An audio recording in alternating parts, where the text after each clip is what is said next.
le jour où j'ai reçu la greffe, il y avait le nom de la maman, en fait, sur la poche. C'était un nom de code, un DCP412 machin, un truc, mais je l'ai recopié comme tel dans le livre. Et Mais donc j'ai ça pas fait exprès, ouais, oui. c'est juste que je l'ai recopié comme ça. Et puis le livre est sorti et le livre est sorti en Allemagne et j'ai reçu une lettre d'Allemagne.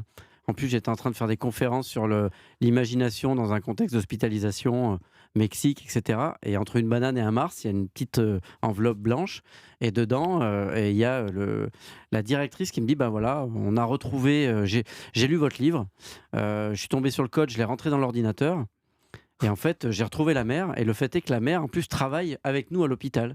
Donc je lui ai offert votre livre sans lui dire et puis elle a adoré ce livre et je lui ai dit: «Ben, regarde le code, c'est toi». Donc en fait, elle veut vous rencontrer.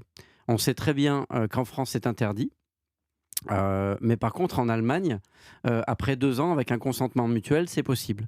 Donc évidemment que je ne l'aurais pas fait en France si c'était pas permis, mais comme ça venait d'Allemagne et qu'on me le proposait, j'ai même pas fait moi-même la démarche, bah, j'ai eu envie de dire merci et du coup, je suis parti de chez moi en vélo électrique, donc rue de Bretagne, avec mon petit vélo, avec des petits sacs tout seul.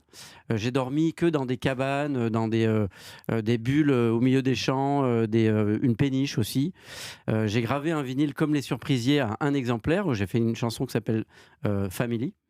Je suis parti avec mon vinyle dans la poche, j'ai traversé la Belgique et cetera, souvent sous la pluie.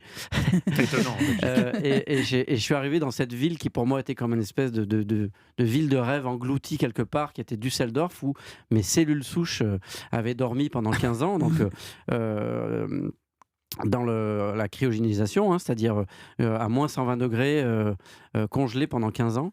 Et je suis arrivé là-bas et j'ai été accueilli donc par la directrice, par la maman et aussi par ma jumelle de sang, qui était de l'autre côté du centre Cordon. On m'a aussi amené donc dans l'endroit où était conservé façon Han Solo, C'est incroyable.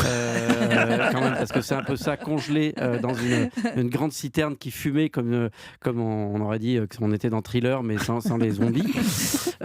Et puis j'ai passé la journée avec ces gens qui sont ma famille biologique et c'était extraordinaire de douceur et de simplicité et on a écouté ce petit vinyle et je leur ai laissé, la petite chanson à un exemplaire et je suis rentré, bah, un petit peu transformé, quoi.